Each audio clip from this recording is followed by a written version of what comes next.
ये पहला पॉइंट आपको लेके चलूं तो इस गाड़ी के आ जाते हैं ये स्विचेस। अब चाहे पुरानी की बात करूं नई की बात करूं, ये स्विचेस पहली बात तो महंगे बहुत ज़्यादा है। और यहाँ पर देखो एक बार क्वालिटी देखो, पीछे हो रहा है सारा जो है Volkswagen, das Auto। यहाँ आए तो इसके एसी के वेंट्स आप देख सकते हो, इनकी कैसे जो है अलाइनमेंट, व्हील बैलेंसिंग सब कुछ इसका बिगड़ा हुआ है। लेफ्ट करूँ राइट घूम रहा है, राइट करूँ लेफ्ट घूम रहा है। Volkswagen, das Auto। लेकिन this has some attachment issues just like Gen Z के बच्चे। और एक बार लगा लिया तो लाइफ जिंगा लाला नहीं होने वाली। 3 2 और 1 फिर हाथ में आ गया। Volkswagen, das Auto।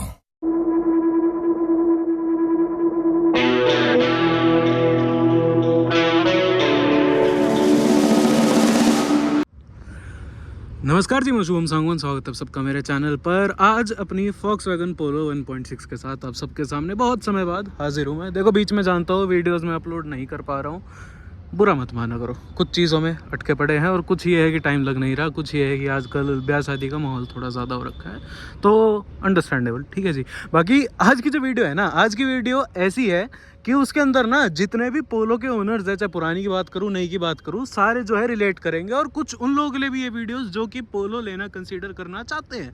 देखो पहले जो मैं वीडियो हूँ एक बार डाल चुका हूँ जिसके अंदर मैंने आपको सारे पॉइंट बताए थे क्यों Volkswagen Polo was the best car of all time. बहुत समय पहले जब इस गाड़ी को मैंने लिया था तब डाला था। मेरे को कल जो है, कल या आज 20 तारीख हो गई, आज जो है इस गाड़ी को पूरे 6 महीने हो चुके हैं। और आज जो है ना, मैं इस गाड़ी के बारे में आपको बताऊंगा कि कौन से टॉप पॉइंट्स है जो कि I absolutely hate about Volkswagen Polo, चाहे पुरानी की बात करूं या नई की बात करूं। तो एक एक करके जो है 7-8 पॉइंट्स जो हैं वो मैंने गिन के रखे हैं और सारे जो हैं आपको प्रैक्टिकली समझाऊंगा, दिखाऊंगा। POV से भी, दूसरे जो थर्ड आई है या थर्ड कैमरा पर्सन है उससे भी मैं दिखाऊंगा, अच्छे से दिखलाऊंगा कि क्या कुछ कमियां हैं इस गाड़ी के अंदर जो कि मेरे को 6 महीने में लगी। हर एक पोलो का जो ओनर है वो इस चीज़ से ढंग से रिलेट कर पाएगा। और जो भाई Volkswagen Polo खरीदना चाहते हैं, पुरानी चाहे इस फेस की बात करूँ या GT की बात करूँ या 2016 के बाद की बात थी या 1 लीटर जो TSI आई थी उसकी बात है, सारी जो थ्रू आउट जनरेशन जितनी पोलो थी ना उनके अंदर ये कमी तो आपको लगेगी ही लगेगी। तो स्टार्ट करते हैं सबसे पहले पॉइंट से। तो पहला पॉइंट जो है, देखो सारे पॉइंट जो है मोस्टली जो है गाड़ी के इंटीरियर से रिलेटेड है, एक्सटीरियर से रिलेटेड मेरे को खासा कोई परेशानी नहीं है। लेकिन अंदर जब इंसान गाड़ी के बैठता है या फिर मेरे जितना लंबा इंसान गाड़ी के अंदर बैठता है तो क्या कुछ कमियां गाड़ी के अंदर आती है। पहला पॉइंट आपको लेके चलूँ तो इस गाड़ी के आ जाते हैं ये स्विचेस। अब चाहे पुरानी की बात करूँ नई की बात करूँ, ये स्विचेस पहली बात तो महंगे बहुत ज़्यादा है। और यहाँ पर देखो एक बार क्वालिटी देखो, पीछे हो रहा है सारा जो है यूं हिल रहा है। इतने कुछ खास ना बहुत बढ़िया क्वालिटी इनकी लगती नहीं। और एक बार अगर ये चीज़ खराब हो गई तो पूरा सिर्फ एक स्विच जो है Volkswagen में अगर आप चेंज कराना चाहो तो 5 से 7 हज़ार रुपये आराम से ले लेंगे वो लोग। यहाँ आ जाता हूँ, देखो उतनी बढ़िया और उतनी एक्सपेंसिव क्वालिटी इस चीज़ की मेरे को नहीं लगती। अब चाहे पुरानी की बात करो नई की बात करो, इतने बढ़िया क्वालिटी मेरे को स्विचेस के ना लगे हैं। उस साइड भी अगर मैं ले चलूँ, यहाँ से तो आपको दिखा दिया अच्छे से जो आगे पीछे वो चीज़ हिल रही है। यहाँ आपको ले आऊँ ना, इसको यूज़ करने में मज़े आते, ठीक है। और बहुत ज़्यादा इसका उपयोग करो आप, इसका बहुत ज़्यादा प्रयोग करने की कोशिश करो आप, तो जो है ये बहुत जल्दी ख़राब होने वाले हैं। इतना तो मैं गारंटी के साथ आपको बता दूंगा, ठीक है। और इसको अगर आप चलोगे चेंज करवाने की, भाई साहब इसको जो है हम चेंज करवा लेते हैं, ख़राब हो गए हैं बदलवा देते हैं। कंपनी में सिंगल स्विच जो है 5 से 7 हज़ार। अब मेरा एक दोस्त था जिसका मैंने वेंटो 1.6 का ओनरशिप करा था इसको ख़रीदने से पहले, उसने मेरे को उस टाइम बताया था कि वेंटो का जो एक स्विच है सेम स्विच आता था। देखो पोलो वेंटो में पार्ट्स की प्रॉपर शेयरिंग है, कोई बड़ी बात नहीं है। एक स्विच अगर ये ख़राब हो गया तो 7 हज़ार रुपये जो है कंपनी वाले लेते हैं। अब इतने पैसे उस टाइम बंदे इस गाड़ी के ऊपर देते थे, इतनी अच्छी इस गाड़ी की क्वालिटी, बिल्ड क्वालिटी मानते हैं, लेकिन इंटीरियर के अंदर नुक्स निकालने पे अगर आप आ गए इस गाड़ी के तो भाई साहब थक जाओगे, इतनी कमियां निकालोगे, ठीक है जी। इसी तरीके से जो है दूसरे पॉइंट के ऊपर चलते हैं। तो चलते हैं दूसरे पॉइंट के ऊपर। दूसरे पॉइंट में जो है मैं गाड़ी के इंटीरियर के अंदर आ चुका हूं। और थ्रू आउट दी जनरेशंस या मोस्टली इस जनरेशन की मैं बात करूं, वेंटो हो, पोलो हो, रैपिड हो या उस टाइम की फाबिया हो, फाबिया तो मैं कंसीडर नहीं करूंगा, बट ये जो है ना, ये डैशबोर्ड इंटीरियर के साथ पोलो थी, वेंटो थी, रैपिड थी, ये 3 गाड़ियाँ थी बेसिकली। यहाँ आए तो इसके एसी के वेंट्स आप देख सकते हो, इनकी कैसे जो है अलाइनमेंट, व्हील बैलेंसिंग सब कुछ इसका बिगड़ा हुआ है। लेफ्ट करूँ राइट घूम रहा है, राइट करूँ लेफ्ट घूम रहा है, कुछ करूँ ये अंदर से देख लो, ढंग से देख लो, टूटा पड़ा है अच्छे से। और बेशक गाड़ी इतनी पुरानी है, ये मान लेता हूँ 12 साल पुरानी है, बट केवल जो है टिल डेट 24-25 हज़ार किलोमीटर ये गाड़ी चली हुई है। इतने में ही जो है इस गाड़ी के ये आ गया था। और मैंने जब इस गाड़ी को 10,000 किलोमीटर पे खरीदा था ना, ये चीज़ उसी टाइम आ गई थी। तो दूसरे पॉइंट पे जैसे मैंने आपको बताया, एसी के वेंट्स। अब कोई भी बंदा पुरानी पोलो या वेंटो खरीदने जाए या रैपिड खरीदने जाए, आपको ये जो वेंट्स हैं ये देखो बहुत ज़्यादा ना टूटे टूटे कंडीशन में आपको मिलने वाले हैं। और इनको बहुत ज़्यादा हिलाओगे ना, हिलाओ डुलाओगे, मैं इसको अगर और 10 मिनट ऐसे ऐसे करता रहा ना, 100% बता रहा हूँ ये चीज़ टूटेगी ही टूटेगी। इसको बहुत ज़्यादा हाथ आप अगर लगाओगे, बहुत ज़्यादा इस चीज़ का उपयोग करोगे, तो 100% जो है वेंट टूट जाएंगे, या ये जो यूज़ करने वाले ये होते जो ये टूट जाएंगे, ठीक है। तो इतने पैसे उस टाइम लगाते थे इस गाड़ी के ऊपर, इतनी अच्छी, वापस रिपीट कर रहा है चीज़ में, इतनी अच्छी क्वालिटी इस गाड़ी की मानते थे। इंटीरियर में चाहे कितने ही नुक्स निकाल लो उतने कम है। दूसरा पॉइंट जो था वो था इसके एसी के वेंट्स का। अब जैसे मैं जो है आपको इंटीरियर के नुक्स समझा रहा था, तो आपको एक और चीज़ बताता हूँ। जो मैंने इस गाड़ी को ख़रीदा था ना, उस टाइम मैंने जो है फाइंड आउट करा था। ये है सीट को कंट्रोल करने का, ये सीट जो है, ये बैक जो है इसका रेस्ट, इसको आगे पीछे करने का, रिक्लाइन करने का। 3 2 1 जादू। अरे बाबा 10 ऑटो। Volkswagen, das Auto. गाड़ी की बिल्ड क्वालिटी के ऊपर इतना फोकस करते थे ना Volkswagen वाले, कि ये जो छोटी मोटी चीज़ है ना, इनकी क्वालिटी के ऊपर उन्होंने इतना ध्यान दिया ही नहीं। अब ये देखो, यूजेज में भारी प्लास्टिक है, हेवी प्लास्टिक है, ये कहीं से भी चीप फील नहीं हो रहा। लेकिन this has some attachment issues just like Gen Z के बच्चे। और एक बार लगा लिया तो लाइफ जिंगा लाला नहीं होने वाली। 3 2 और 1 फिर हाथ में आ गया। फिर इसको लगा देता हूँ। आधे टाइम तो ये गुम ही रहता है यार। इसका ये एक बार सेट करके और इसको जो है अपने डैशबोर्ड के अंदर संभाल के रखो। तो इंटीरियर के नुक्स में आपको समझा रहा था, ये भी चीज़ है, ठीक है। ये हो गया, ये इतना अच्छा जो है आपको फील नहीं होने वाले। ये देखो, ये कर दिया, ये देखो, इतनी बढ़िया क्वालिटी इसकी नहीं लगती। हालांकि यहाँ आ जाए ये भी आपको उतने बढ़िया फील नहीं होने वाला।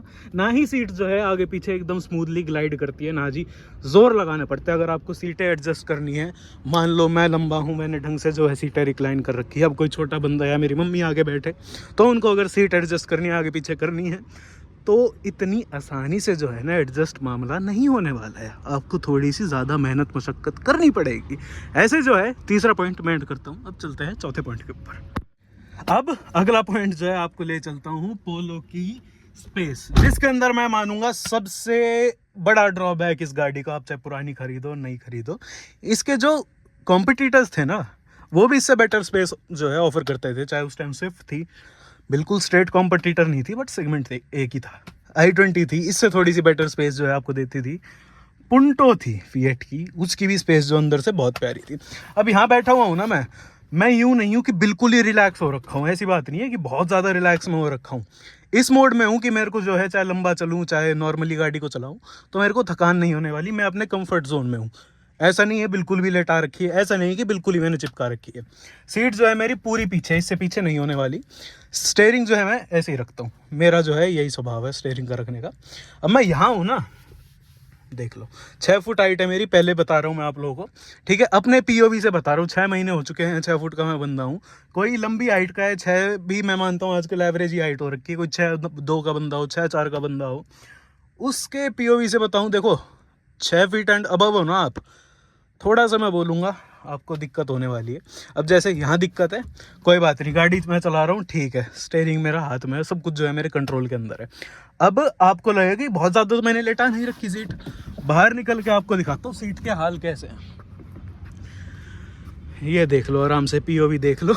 यहाँ भी अगर मैं बैठा हुआ हूँ तो जो है मेरा सर यहाँ टकरा जाए, क्या हो जाए, मैं यहाँ से जो है देख सकता हूँ। और अगर पीछे कोई बंदा सोचे कि मैं बैठ जाऊँ, तो भाई साहब आओ एक बार बैठ के देखते हैं। इसको बोलते हैं लेग स्पेस। यहाँ पर अपने लेग की जो है ना, मेरी मानो तो लेग को यहाँ पर डालने की ज़रूरत नहीं है। यहाँ निकाल लो एक, यहाँ निकाल लो, और सीट को जो है अपनी टांगों के बीच में ले लो। यार स्पेस है ही नहीं इस गाड़ी में। अब देखो ये तो मेरा पीओवी है, मैंने आपको उतर के दिखा दिया। अब मैं जो है भाई को कैमरा पकड़ा देता हूँ, उसके पीओवी से दिखाता हूँ, आपको जो है ना और ढंग से समझ आएगी। और स्पेस के अंदर मैं ये भी बोलूँगा कि कोई लंबा बंदा है, अब मैंने जो ये सीट अपने हिसाब से कर रखी है, बहुत ज़्यादा इसको रिक्लाइन नहीं कर रखा है मैंने, बट अगर मैं अंदर बाहर हूँ गाड़ी के तो मेरे को कितनी परेशानी होती है ये जो है कैमरामैन दिखाएगा। आजा, ठीक है आपको दिखाता हूँ मैं, आ जाओ पास पास। अब मेरे को बैठना है, पहली बात तो यहाँ टकराया मैं, ठीक है जी, पहला पॉइंट। यहाँ से जो है मैं स्टीयरिंग पे टकरा चुका हूँ, दूसरा पॉइंट। और ऐसे जो है बैठ के अब जाके जो है मैं ठीक हो पाया हूँ, और हल्का सा पीछे हो गया तो यहाँ से आपको मेरी आधी शक्ल भी नहीं दिख रही होगी। अब मैं यहाँ देखना चाहूँ, यहाँ पीछे देखना चाहूँ, मैं कहीं भी देख सकता हूँ, लेकिन अब मैं अंदर बैठने में कितनी प्रॉब्लम हुई है। अब ऐसे ही बाहर उतरने में मेरे को प्रॉब्लम होएगी। मेरा एक बात, यहाँ सर टकरा रहा है, देख लो, देख रहे हो सर, यहाँ टकरा गया, मैं इधर यहाँ टकरा गया, पैर मेरा यहाँ टकरा गया, यहाँ से जो है अब मैं निकल के बाहर आया हूँ। तो इतनी आसान चीज़ है नहीं, अगर आपकी हाइट लंबी है ना, अवॉइड करना। ऐसे जो है ना पीछे की भी स्पेस में यही बोलूँगा कि अगर मैं हाइट वाइज प्रैक्टिकली बात करूं, 6 फीट एंड अबव के बंदे जो है एक बार बैठ गए तो कंफर्टेबल है। ऐसा नहीं है कि बहुत ज़्यादा आपको परेशानी होने वाली है बैठने में, उस पॉइंट पे मैं आऊँगा क्या क्या परेशानी होने वाली है। ऐसा नहीं है कि बिल्कुल ही मज़े आएंगे ना, परेशानी तो है, बट 6 फीट एंड अबव के बंदों को तो मैं रिकमेंड नहीं करूँगा। 5.5 से लेके 5-10 मैक्स टू मैक्स जितने बंदे हैं वो आगे बैठेंगे तो पीछे वाले भी थोड़ी बहुत जो है उनको अच्छी खासी स्पेस मिल जाएगी। बाकी यहाँ पर जो है आपको बहुत तगड़ा हम्प दिख रहा होगा, है ना, हम्प ही हम्प है भैया। ठीक है, मेरी मानो तो 2 सीटर इस गाड़ी को मानो, पीछे की सीटों का ज़्यादा उपयोग है नहीं। अब देख लो जी, मैंने जो है लास्ट पॉइंट में आपको ये बताया था कि गाड़ी के अंदर स्पेस की बहुत दिक्कत है, लेकिन बैठने के बाद आपको क्या कुछ रिपोर्ट मिलती है उसका अगर मैं पीओवी आपको बताऊं तो सीट का कंफर्ट मैं बोलूँगा उतना मज़ेदार नहीं है जितना, देखो मेरे को मेन जो है ना इसका कॉम्पिटिटर लगती थी Hyundai की i20। हालांकि पावर में उतनी नहीं थी, बट हाँ कहीं ना कहीं तक इस गाड़ी के आसपास वो गाड़ी उस टाइम थी। स्विफ्ट को तो मैंने इतना कुछ माना नहीं। कुछ समय पहले आपको याद हो तो मैं दोनों गाड़ियों को, यानी कि इसको और i20 को जैसलमेर लेके गया था। उसमें जो है मेरे भाई ने पूरे टाइम उसको चलाया, मैंने पूरे टाइम इसको चलाया, और मेन फ़र्क देखो दोनों गाड़ियों के अंदर मेरे को लगा सीट्स का। अब मैं 6 फुट का हूँ, वज़न मेरा अप्रॉक्सीमेटली 92 से 95 के बीच में आप लेके चलो, थोड़ा तो भारी हूँ मैं, पर इतना मोटा भी नहीं हूँ कि गाड़ी के अंदर बहुत ज़्यादा फंसूँ। बट एक बार यहाँ बैठ गया ना सीट के ऊपर, आगे जो है ड्राइवर बंदे को अंडर थाई सपोर्ट ठीक मिलने वाला है, सीट की कुशनिंग उतनी बढ़िया नहीं है, और मेन चीज़ तो ऐसी है कि आपको जो है मैं यहाँ से दिखा देता हूँ एक बार। एक कंधा यहाँ आराम से टकरा रखा है मेरा, ठीक है, एक कंधा यहाँ है मेरा, और सीट के लेवल से ना मैं इतना बाहर हूँ। मैं पीछे जो है एक बार भाई को ले जाता हूँ और वो पीछे से दिखाएगा कि सीट से कितना कुछ बाहर हो रखा हूँ मैं। साथ ही साथ जो है ना सीट की इस कुशनिंग की मैं बात करूँ, यहाँ से उतना कुछ सपोर्टिव है नहीं। आपको पीछे की जो है ना बिल्कुल ही ऐसा लगेगा कि थोड़ा फ्लैट सा मामला है। हालांकि कुछ ना कुछ सीट कवर्स का भी फ़र्क होता है, बट कंपेयर करूँ इसके कॉम्पिटिटर्स से तो सीट कंफर्ट मेरे को इसका उतना बढ़िया नहीं लगा, ना ही सीट का साइज़ मेरे को उतना बढ़िया लगा। अब जो छोटी हाइट के बंदे हैं या एवरेज हाइट के बंदे हैं उनके लिए ओके है, बट थोड़े हेल्दी बंदे हो गए मेरी तरह, थोड़े लंबे बंदे हो गए मेरी तरह, उनके लिए थोड़ी दिक्कत है। एक बार पीछे जो है ना, पीछे के पीओवी से आपको दिखाता हूँ मैं। अब देख लो, जैसे मैं आपको समझा रहा था, यहाँ से कितना बाहर हूँ मैं एकदम नॉर्मली बैठा हूँ, जैसे मैं गाड़ी चलाता हूँ, जैसे कंफर्टेबल हूँ। एक हाथ तो मेरा इस तरफ आ गया, इस तरफ दिखा जरा, ठीक है, स्पेस मेरे को यहाँ पर बिल्कुल भी नहीं मिल रहा खासा। इस तरफ आ जाओ। पहली बात तो सीट से आपको दिख रहा होगा कितना कुछ बाहर हूँ मैं, जैसे पीछे बैठ के मेरी टांगे सीट से बाहर थी, ऐसे ही जो है मेरा कंधा जो है सीट के इस तरफ जा रहा है। और बैक सपोर्ट भी इतना बढ़िया मेरे को लगा नहीं, ये जो है आपको इतने ढंग से होल्ड नहीं करता है। हाँ, सीट का ये है, सीट आप चेंज करवा सकते हो, सीट कवर्स चेंज करवा सकते हो, बट गाड़ी को स्टॉक फॉर्म में जो है मैं आपको समझा रहा हूँ कि क्या कुछ कमी गाड़ी के अंदर है। तो सीट कंफर्ट एक और पॉइंट में लेके आऊँगा। अब चलते हैं अगले पॉइंट के ऊपर। ऐसे जो है चलते हैं अगले पॉइंट के ऊपर, जो मैं मानता हूँ मोस्ट गाड़ियों के अंदर, छोटी हो, बड़ी हो, लंबी हो, चौड़ी हो, सस्ती हो, महंगी हो, एक ऐसा कंफर्ट का फीचर है जो मैं मानूंगा ऑल्टो से लेके टॉप मोस्ट जितनी गाड़ी उनके अंदर होना चाहिए, यानी कि हैंड रेस्ट। अब हैंड रेस्ट ऐसी चीज़ है, आप बैठते हो, लंबा आप ट्रैवल करते हो, तो यहाँ पर अपने एल्बो को जो है आराम से आप इतना रेस्ट दे सकते हो कि आपको हाथ जो है ना इतने ऐसे सीधे खड़े नहीं करने पड़ेंगे गियर वेयर चेंज करने के लिए। एक हिसाब का कंफर्ट का सहारा होता है, चाहे मैं आगे की बात करूँ, चाहे मैं पीछे के बंदे के लिए बात करूँ। लेकिन पोलो ऐसी गाड़ी थी शुरू से लेके आखिर तक, इवन 1 लीटर जो GT-TS आई थी उसके अंदर भी कंपनी से जो है ये चीज़ नहीं आती थी। ये मैंने आफ्टर मार्केट जो है लोकल लगवा रखा है। आप चाहो तो पोलो का ओरिजिनल भी लगवा सकते हो, बट वही बात है 4-5 हज़ार कम से कम का वो आएगा पोलो का ओरिजिनल हैंड रेस्ट आप लगवाना चाहो बाहर से। अब ये जो फीचर है ना, ये हालांकि वेंटो के अंदर कवरेज हो चुकी थी, वेंटो के अंदर तो आता था ऐसा, बट वो भी इतना मज़ेदार नहीं था, इतनी बढ़िया क्वालिटी उसकी थी नहीं, ऐसे झूलता रहता था, टूट जाता था। वेंटो के ओनर्स जो है इस चीज़ से रिलेट कर सकते हैं। ये था मेरा अगला पॉइंट कि आगे हो या पीछे, हैंड रेस्ट जो है गाड़ी के अंदर या आर्म रेस्ट जो है गाड़ी के अंदर ज़रूर होना चाहिए। जैसे शादी के अंदर बच्चे बोलते हैं ना, जलूल होना चाहिए। ठीक है जी, अब चलते हैं ऐसे ही अगले पॉइंट के ऊपर। आ गए हैं अगले पॉइंट के ऊपर, जिसके अंदर जो है मैं आपको बताऊंगा अपने दिल की प्रॉब्लम जो कि इस गाड़ी के अंदर मैंने एक हिसाब से फेस करी। अब जो आप नॉर्मली बंदे हैं जो गाड़ी को बिल्कुल स्टॉक रखते हैं उनको तो दिक्कत नहीं होगी, बट जो बंदे आफ्टर मार्केट मॉडिफिकेशंस करवाते हैं स्पेशली पोलो में या लेके करवाना चाहते हैं, उनको मैं बताऊं कुछ मॉडिफिकेशंस ऐसी है जिनको करवाने में, अब जैसे बलेनो हो गई या Hyundai की i20 हो गई या जो भी मारुति Hyundai की गाड़ियाँ हो गई, उनके अंदर तो ऐसा मामला है यहाँ थोड़ा खुला रहता है। ठीक है, तो ये मान लो कोई ये बंदा स्टीरियो लगवाना चाहे, कोई और फीचर हो तो करवाना चाहे, वायरिंग की प्रॉब्लम जो है इतनी ज़्यादा नहीं होती। ठीक है, इतनी ज़्यादा जो है लगाने में दिक्कत नहीं होती। बट कोई बंदा पोलो ले रहे हैं ना, आप यहाँ देख लो एक बार, पैक्ड मामला ही इतना है ना, यहाँ से लेके यहाँ तक भी जो है अच्छे से सारी जो है पैकिंग हो रखी है कि कोई बंदा आफ्टर मार्केट एक्सेसरीज लगवाना चाहे, यानी कि ये है। अब मैंने ये जब लगवाया था तब ये प्रॉब्लम हुई थी जिस बंदे ने फिट करा था कि पोलो भाई साहब इतनी पैक्ड गाड़ी है, कहीं से ना हल्की सी भी स्पेस नहीं देता कोई वायर निकालने के लिए या कोई भी XYZ चीज़ है। वो कुछ लोग सोचेंगे कि पॉजिटिव चीज़ है कि चूहे वो है गाड़ी के अंदर ना आए या कहीं से घुस ना जाए, कोई तार ना काट जाए। बट जो बंदे मॉडिफिकेशंस के शौकीन है, मॉडिफिकेशंस के आदी हैं जैसे कि मैं हूँ, तो उनके लिए कहीं ना कहीं ये दिक्कत आने वाली है। देख लो आराम से, यहाँ से आप देख सकते हो कितना पैकेज्ड मामला है, आगे तक जो है बिल्कुल पैक्ड मामला है। कहीं से जो है इतनी ढंग से जो है जगह आपको मिलने नहीं वाली कि आप जो है कोई तार निकलवा लो या जो है आप स्टीरियो खुलवा के कोई आप चीज़ अंदर छिड़वाना चाहो। तो मतलब यूँ नहीं है कि बिल्कुल हो नहीं सकता, हो सकता है, बट लगाने वाले को और जो इंसान यूज़ करेगा उसको जो है कहीं ना कहीं प्रॉब्लम आने वाली है। अब ये देख लो, वायरिंग मेरी थोड़े दिन में इतनी एक्सपोज हो गई, अब मेरे को वापस जो है सारी तारे वारे जो है ढंग से ठीक करवानी पड़ेंगी, सेट करवानी पड़ेंगी। ऐसे ही जो है अगले पॉइंट के ऊपर चलते हैं। चलो, कि गाड़ी के अंदर जो है ना सामान रखने की इतनी कुछ खासा जगह है नहीं। स्पेशली जो है मैं कप होल्डर्स की बात करूं, यहाँ पर इस तरीके से दे रखा है कि अगर आप यहाँ पर अगर फ़ोन रख दो तो बहुत दिक्कत होने वाली है, रख दिया तो निकालने में दिक्कत होएगी। अब जैसे एक वायर मेरी ये रही, एक वायर मेरी डैश कैम की रही, चार्जिंग सॉकेट भी आपको एक ही दे रखा है, वो भी इतना अंदर घुस के कि निकाल कर ही आपको जो है ये लगानी पड़ेगी। तार हो गई कि आपको ये चार्जिंग केबल हटा के दूसरी लगानी हो तो ये चीज़ आपको पूरी ही निकालनी पड़ेगी। और कप होल्डर का साइज़ इतना कुछ खासा बड़ा है नहीं, ठीक है जितना ज़रूरी है, बट यहाँ कोई आपने बड़ी सी कप रख दिया, लंबा कप रख दिया कोई, तो डालने में या निकालने में आपको प्रॉब्लम होने वाली है। मेन तो मेरे को कप होल्डर की इतनी दिक्कत नहीं है, लेकिन अगर फ़ोन में रखता हूँ ना, फ़ोन रखने में मेरे को बड़ी प्रॉब्लम आती है। यहाँ रख दिया तो स्क्रैचेस इतने हो जाते हैं, बिल्कुल ही हार्ड प्लास्टिक है, वहाँ पर कोई आपको सॉफ्ट मटेरियल नहीं दिया जाता। अगर आपके फ़ोन में कवर नहीं है तो आपके फ़ोन पे, आपके फ़ोन की स्क्रीन पे जो है स्क्रैचेस आने वाले हैं। यहाँ मैं रखूँगा नहीं, यहाँ अगर फ़ोन बेचारे को रख दूँ पहली बात तो आएगा नहीं, गलती से अगर रख भी दिया हो सकता है हैंड ब्रेक तेज़ फेंक दूँ नीचे, हो सकता है। बाकी होना क्या, वो तो ऑब्वियस ही बात है, गाड़ी की जो है ना चलेगी तो कहीं यहाँ चला जाएगा फ़ोन मेरा, कहीं यहाँ चला जाएगा। तो अगला पॉइंट मैंने आपको ये समझाया कि कप होल्डर या स्टोरेज स्पेस गाड़ी की अगर मैं बताऊं तो इतनी कुछ खासा है नहीं, इतनी बहुत ज़्यादा स्पेस मेरे को लगी नहीं, बहुत ज़्यादा क्या है ही नहीं।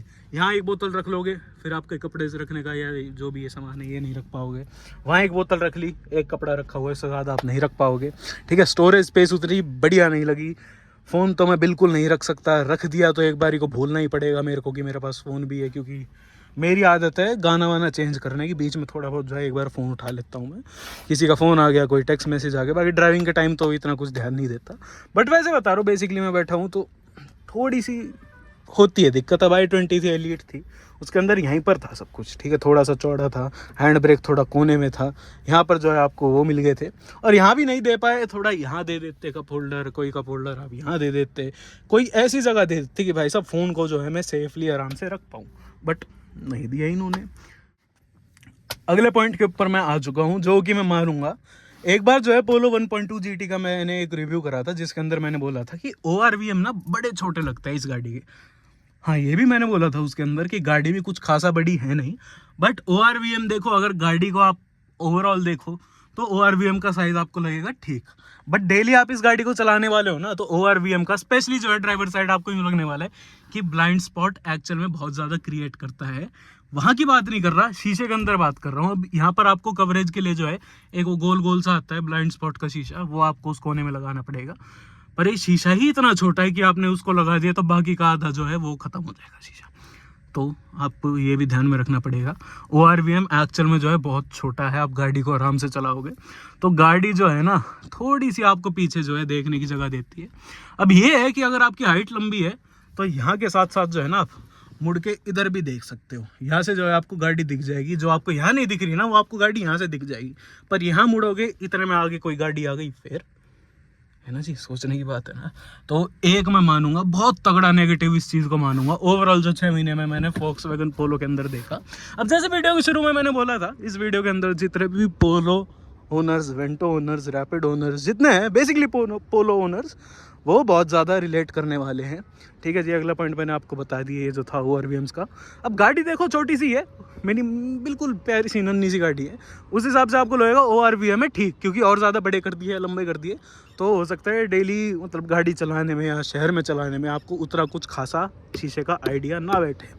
बट शीशे के अगर कांच की साइज़ की बात करूँ तो ये ब्लाइंड स्पॉट आपका बनाने वाला है, इसका आपको ध्यान रखना पड़ेगा। ठीक है जी, थोड़ी देख के चलानी पड़ेगी गाड़ी, और तो कोई बात नहीं है। बाकी नेक्स्ट पॉइंट पे चलते हैं जो मैं मानूंगा। बाकी अगर आप इस गाड़ी को चलाओगे तब आपको पता चलेगा कि ये जो भी कमियां हैं ये है छोटी चीज़ें। असली ध्यान जो Volkswagen वालों ने दिया था वो दिया था इस गाड़ी की ड्राइविंग डायनेमिक्स के ऊपर, इस गाड़ी की परफॉर्मेंस के ऊपर। चलाते ही जो है ना आप सारी जो कमियां पेशियां हैं इस गाड़ी की, जितनी भी दिक्कतें आपको इस गाड़ी से होने वाली है, सब आप भूल जाओगे। तो देखो आज की वीडियो में मैंने आपको ढंग से समझा दिया कि पोलो के अंदर क्या कुछ कमियां हैं, 6 महीने में मैंने क्या क्या कमियां फील करी, या सारे जो जितने भी Volkswagen पोलो के ओनर्स हैं वो क्या कुछ कमियां फील करते होंगे, या जो जो बंदे पोलो खरीदना चाहते हैं उनको क्या क्या कमियों का जो है ढंग से दिमाग में रखना पड़ेगा कि ये चीज़ें इस गाड़ी के अंदर आपको बिल्कुल नहीं मिलने वाली। तो कह सकता हूँ सहूलियत की चीज़ें, छोटी छोटी चीज़ें जिनके ऊपर Volkswagen ने इतना कुछ खासा ध्यान नहीं रखा, उनकी जो है आपको कहीं ना कहीं कमी लगने वाली है। तो ओवरऑल वीडियो कैसी लगी आप मेरे को ज़रूर बताना कमेंट के अंदर। चैनल पर नए हो तो सब्सक्राइब करे बिना मत जाना, इंस्टाग्राम पे आप मेरे से जुड़ जाओ। जो भी भाई बंधु अपनी जो है गाड़ी का रिव्यू करवाना चाहते हैं, ओनरशिप शेयर करना चाहते हैं, वो मेरे को इंस्टाग्राम पे कांटेक्ट कर लेना। मिलते हैं अगली वीडियो में, तब तक के लिए धन्यवाद।